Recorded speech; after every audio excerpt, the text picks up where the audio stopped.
말을 듣지 않는 남자, 지도를 읽지 못하는 여자라고 하는 책이 있습니다. 남자와 여자의 차이를 여러 가지 예를 통해서 잘 설명해 주고 있는 저서입니다. 얼마 전 친교실에서 여자가 남자보다 말을 더 잘하는 것은 남자에게는 한쪽에게만 있는 언어를 담당하는 기능이 여자에게는 자뇌와 우뇌 양쪽 모두에게 있기 때문이며, 반면에 비행기 조종사의 90% 이상은 방향 감각이 뛰어난 남자라고 말씀드렸는데, 이 책에 나오는 내용입니다. 남자와 여자는 신체적으로 또 정신적으로도 심리적으로도 서로가 달라도 너무 많이 다릅니다. 그래서 상대방에 대한 이해가 없으면 당연히 부딪힐 수밖에 없고 자연스럽게 충돌하게 되는 것입니다. 부딪히고 충돌하는 것이 마땅히 이루어지는 이치입니다. 이해하지 못하니까. 너무 다른데. 남자와 여자는 태생적으로 전혀 다른 구조와 성격을 갖고 있기 때문에 그렇습니다. 하나님과 인간 사이도 마찬가지입니다. 성경은 하늘이 땅보다 높음 같이 하나님의 길은 인간의 길보다 높으며 하나님의 생각은 인간의 생각보다 높다고 말씀해주고 있습니다. 심지어는 하나님의 지혜에 있어서는 이 세상이 자기 지혜로 하나님을 알 수 없다고까지 말씀해 주셨습니다. 더 나아가 하나님의 어리석음이 사람보다 지혜롭고 하나님의 약하심이 사람보다 강하다고까지 했습니다. 동의하십니까? 네. 남자와 여자는 서로가 서로를 이해하고 용납하고 받아들이면 되지만, 하나님과 인간이 도저히 하나님을 이해할 수 없기 때문에 믿고 순종하는 길밖에 없습니다. 하나님의 생각으로 우리의 생각을 맞추고 하나님의 뜻으로 우리의 뜻을 맞추고 하나님의 관점과 시선으로 우리가 관점을 맞춰 나갈 때 하나님 안에서 진정으로 행복하고 감사하고 기쁨으로 충만한 아름다운 믿음의 여정을 걸어갈 수 있게 될 것입니다. 이러한 놀라운 은혜와 축복이 우리 모두에게 넘쳐날 수 있기를 바랍니다. 아멘. 본문 중에 하나인 시편 7편은 다윗이 어려운 일을 당할 때에 하나님께 도움을 간구한 탄원시입니다. 하나님께서 도와주시지 않으면 사자에게 뜯기듯이 고난에 처하게 될 것이라고 다윗은 말하고 있습니다. 도대체 무엇 때문에 또 누구 때문에 이렇게 간절하게 기도하고 있는가를 살펴보았습니다. 우리는 그 단서를 시편 7편 위에 나와 있는 표제를 통해서 알 수 있습니다. 다윗의 시가yon 베냐민인 구시의 말에 따라 여호와께 드린 노래. 시가연이라고 하는 것은 감정을 가지고 있는 노래, 감정을 불어넣은 노래, 열광적인 노래라는 것입니다. 요즘 유행하는 말로 대단히 서정적이고 감성적인 노래라고 하는 것입니다. 나는 가수다라고 하는 프로그램을 보신 적이 있으신지요? 저는 즐겨보는 편인데요. 가수들이 부르는 노래가 기껏해야 4분에서 5분 정도입니다. 그 짧은 시간 안에 혼신의 힘을 다해서 감정을 실어서 노래할 때에 청중들의 반응은 누가 시킨 것도 아닌데 두 눈에서 눈물이 흘러내리는 모습을 여러 차례 보았습니다. 심금을 울리는 노래이기 때문에 그렇습니다. 다윗이 하나님 앞에 기도할 때에 심금을 울리는 그러한 간절함으로 기도하고 있다고 하는 것입니다. 구시가 누구인가는 자세히 알 수 없습니다. 성경이 직접적으로 설명해주고 있지 않고 있고 여러 주석서에서도 또 신학사전이나 인명사전에도 찾아볼 수 없었습니다. 그러나 우리는 베냐민 사람이었다고 하는 것을 통해서 사울과 같은 지파에 속해 있으면서 그러한 관계로 다윗을 괴롭혔던 인물이라고 하는 것을 충분히 짐작할 수 있습니다. 그러면 구시는 다윗에게 있어서 대단한 존재가 아니었습니다. 그저 그런 별 볼 일 없는 사람이라고 봐도 괜찮습니다. 사울이 왕이었을 때라면 모르겠지만 다윗이 왕이 되었고 처참한 최후를 맞이했던 몰락한 사울에게 속해 있었던 구시는 위협적이지 않은 사람입니다.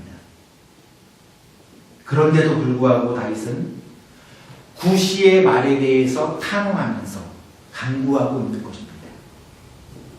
하나님이 나를 건져주시고 지켜주시지 않으면 저가 나를 사자처럼 물고 뜯을 것입니다. 하나님 도와주세요.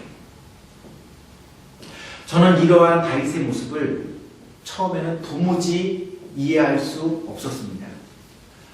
골리앗 앞에서도 당당했던 다윗이지 않습니까?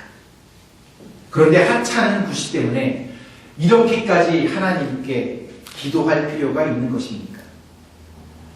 용맹무상했던 다윗이 갑자기 겁쟁이로 변하게 된 것입니까? 저는 이것을 생각하면서 매우 중요한 진리를 발견했습니다. 거기에 다윗의 위대함과 훌륭함이 있습니다. 만일 저였다고 한다면 시편 7편은 쓰여지지 않았을 것입니다. 구시 정도의 일로 하나님께 기도하지 않았을 것이기 때문입니다. 하나님, 걱정하지 마십시오. 구시 정도는 제 힘으로도 충분합니다. 제 힘만으로도 넉넉히 이길 것입니다. 이렇게 말했을 것입니다. 그러나 다윗은 그렇지 않습니다. 그는 철저히 자기를 신뢰하지 않는 사람이었습니다. 다윗은 골리앗도 하나님이 도와주셔야만 승리할 수 있고 구시도 하나님이 도와주셔야만 물리칠 수 있다고 믿는 사람이었습니다.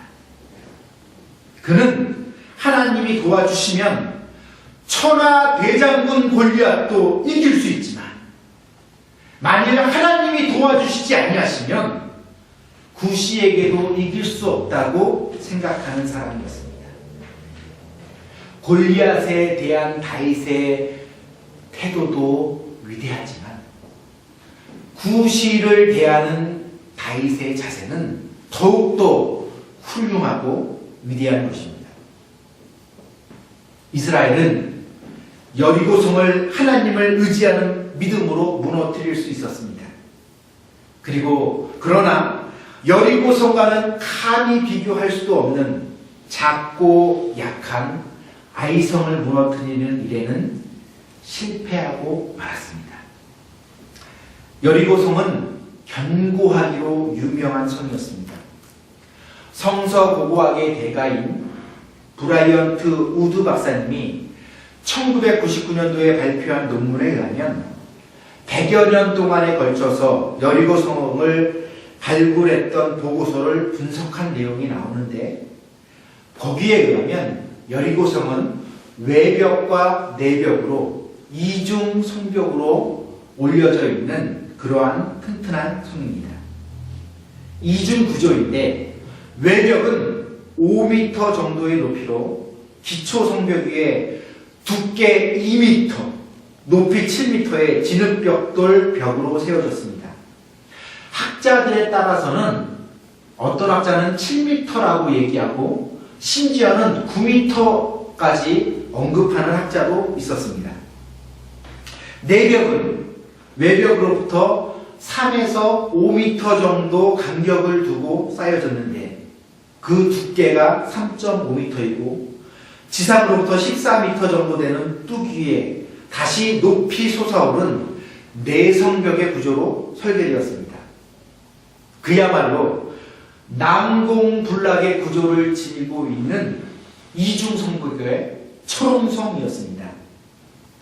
난공불락이라고 하면 공격하기 어려워서 함락하기가 쉽지 않다는 것입니다. 함락하기 힘들다는 것입니다. 이것을 한자 그대로 직역해서 해석하면 함락할 수 없다는 것입니다.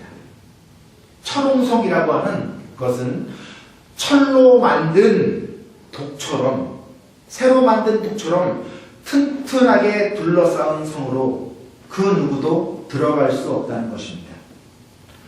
손자병법에 의하면 성을 함락하기 위해서는 적어도 적의 수보다 최소한 10배 이상의 전력을 가질 수 있을 때 그 전략을 쓸 수 있다고 합니다.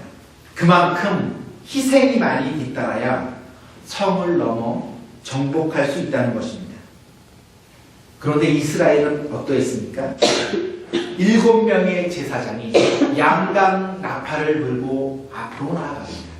그 뒤에 법궤를 담은, 말씀을 담은 법궤가 그 뒤를 따라가고 법궤를 지키는 군대와 이스라엘 백성이 조직적으로 하나님의 말씀에 순종해서 따라갔습니다.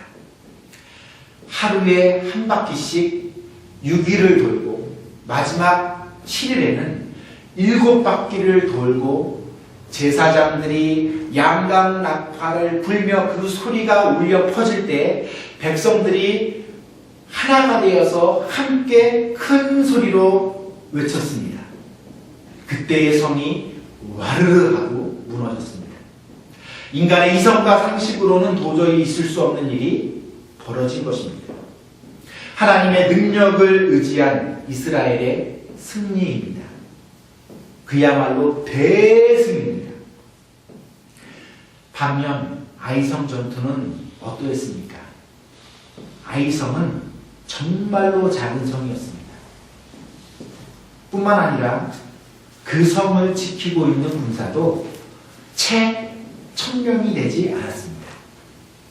그래서 이스라엘은 우습게 여기고 60만 명의 병력을 지니고 있었음에도 3000명을 보내서 공격을 시도했습니다. 처참하게 패배하고 말았습니다. 하나님께 묻지 않고 하나님을 의지하지 않고 인간의 힘과 능력으로 나아갈 때에 주어진 패배입니다. 그야말로 대패입니다. 믿음으로 골리앗을 이기는 사람들이 의외로 구시에게 패하는 일이 많습니다. 여리고성을 정복한 사람들이 아이성에 패하기도 합니다. 자신을 과신한 자만 때문이고 교만 때문입니다. 하나님의 관점은요, 작은 것에 있습니다. 그러나 인간들은 크고 화려하고 멋지고 웅장한 것을 추구합니다. 하나님과 달라도 너무 다릅니다. 아주 어렸을 적에 제가 초등학교 시절 때였는지 그보다 더 어렸는지 잘 모르겠지만 쇼쇼쇼라고 하는 프로그램이 있었습니다. 기억에 지금도 나는데요. 쇼쇼쇼 하면서 이렇게 화려한 조명이 있고 밑에서 막 연기 같은 거, 불 같은 것이 막 이렇게 쏘아올리면서 지상 최대의 버라이어 쇼 하면서 뭐 굉장한 것이 있을 줄 알고 멘트를 날리는데 다 보고 나면 뭐 대단한 것이 있었는지 그토록 허무할 수가 없었습니다. 세상이 추구하는 것은 화려하고 멋지고 웅장한 것 같지만 결국은 남는 것이 없습니다. 그러나 하나님이 주시는 기쁨은 그와 다릅니다. 아무것도 아닌 것 같은데 하나님이 주시는 기쁨은 생각하면 생각할수록 감사하고 평온함이 주어지는 영원한 기쁨입니다. 본문인 달란트의 비유는 잘 잘 알려져 있는 말씀입니다. 주인이 각각 재능대로 5달란트, 2달란트, 1달란트를 주고 맡겼는데 5달란트, 2달란트 맡은 자들은 이익을 남겼고 1달란트 맡은 사람은 그대로였습니다. 그런데 재밌는 것은요, 5달란트 맡은 사람과 2달란트 맡은 사람을 칭찬할 때 그 내용이 똑같다는 것입니다. 잘하였도다. 착하고 충성된 종아, 내가 적은 일에 충성하였음에 내가 많은 것을 내게 맡기리니 내 주인의 즐거움에 참여할지어다. 단 한 자도 틀리지 않습니다. 100% 완전히 똑같습니다. 재능에 따라 맡겼기 때문에 칭찬의 내용이 같은 것입니다. 5달란트는 크고 2달란트는 작은 일이 아닙니다. 둘 다 똑같이 당사자에게 있어서는 적은 일이라는 것입니다. 하나님의 관심은 적은 일, 작은 것에 있습니다. 본문 바로 뒤에 나오는 양과 염소의 비유의 말씀에서도 예수님께서는 지극히 작은 자 하나에게 한 것이 곧 내게 행한 것이고 또 지극히 작은 자 하나에게 하지 아니한 것이 내게 하지 아니한 것이라고 말씀해 주셨습니다. 헐겁고 병들고 옥에 갇혔고 나그네 된 자들을 돌보아 주시기 바랍니다. 부지중에 예수님을 영접하고 섬기는 축복을 받게 될 것입니다. 성경은 작은 자 중 하나에게 냉수 한 그릇이라도 주는 자는 결단코 상을 잃지 않으리라고 증거해주고 있습니다. 예수님께서는 작은 자 하나를 실족해 하면 차라리 연자맷돌을 목여내고 바다에 빠뜨리라 말씀해 주셨습니다. 또 작은 자 중 하나라도 잃어버리는 것은 하늘에 계신 하나님 아버지의 뜻이 아니라고 말씀해 주셨습니다. 인간은 교만하기 때문에 자신을 위대하게 생각하고 큰 일을 맡아야 한다고 생각하지만 하나님은 결코 큰 일을 맡기시지 않는 분이십니다. 사람이 감당할 시험 밖에는 허락하시지 않는 분이 하나님이십니다. 내가 교만하고 내가 크면 큰 일도 하찮고 작은 일이 되지만 내가 겸손하고 내가 작아지면 적은 일도 크고 소중하고 중요한 일이 됩니다. 하나님께서 나에게 맡겨주시는 일은 더욱 그렇습니다. 내 시작은 미약하였으나 내 나중은 심히 창대하리라 말씀해 주셨습니다. 하나님께서 우리에게 허락하시는 일은 미약하고 작은 일이라는 것입니다. 크고 창대케 되는 일은 우리의 영역이 아닙니다. 우리가 믿음으로 순종하고 나아갈 때에 하나님께서 해주시는 일인 것입니다. 하나님이 감당해야 할 부분입니다. 여리고성이 무너진 것이 이스라엘의 능력입니까? 아니면 하나님의 역사입니까? 그러므로 우리는 언제나 겸손하고 하나님을 의지하고 순종하면서 주어진 일, 맡겨진 일, 오늘에 충성하면서 하루하루 믿음으로 살아가면 됩니다.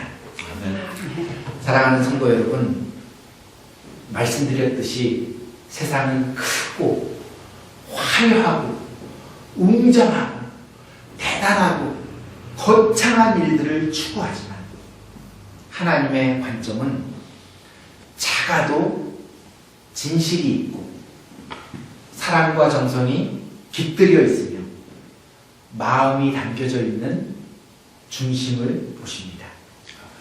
하나님은 적은 일, 작은 자에게 행하는 것을 관심 있게 지켜보고 있습니다. 하나님은 훈련되지 않는 사람은 절대로 사용하시지 않습니다. 아니, 사용하실 수가 없으십니다. 인간의 자유의지를 초월해서 역사하시지 않기 때문입니다. 우리가 순종할 때만 하나님께 쓰임받을 수 있음을 명심하시기 바랍니다. 하나님께서 맡겨주신 적은 일에 크고 중요한 일을 대하듯이 충성을 다하십시오. 적은 일에 충성하는 순종을 통해서 우리를 크게 키우시고 준비시키시는 주님은 크고 중요한 일도 적은 일처럼 맡겨주실 것입니다. 본문 말씀을 보면 5달란트 맡긴 자에게 그가 또 다시 5달란트를 맡겼다고 했을 때에 1달란트 받은 자를 악하고 게으른 자가 충성하면서 10달란트 받은 자에게 주라 했습니다. 그의 재능이 5달란트에서 10달란트가 된 것을 볼 수 있습니다. 예수 그리스도의 장성한 분량으로까지 자라나시고 성숙될 수 있기를 바랍니다. 아멘. 그러면 십자가의 죽음까지도 할렐루야 아멘 하면서 적은 일로 충성할 수 있게 될 것입니다. 모든 일에 내 뜻대로가 아니라 주님 뜻대로 되기를 원합니다. 기도하며 순종할 수 있게 될 것입니다. 다윗은 골리앗에게도 승리하였고 구시에게도 이겼습니다. 그것은 그가 철저히 하나님만 의지하고 하나님만을 의지하고 자기 자신을 신뢰하지 않았기 때문입니다. 적은 일에 충성하십시오. 아이성과 구시아도 같은 적은 일에 충성하십시오. 저와 여러분 우리 모두가 날마다 적은 일에 충성하면서 하나님만을 의지하고 철저하게 신뢰하는 충성된 그리스도인들이 될 수 있기를 바랍니다. 아멘. 그리하여 잘하였도다. 착하고 충성된 종아, 네가 적은 일에 충성하였으니 나의 즐거움에 참여할지어다. 칭찬받고 인정받을 수 있게 되기를 바랍니다. 아멘.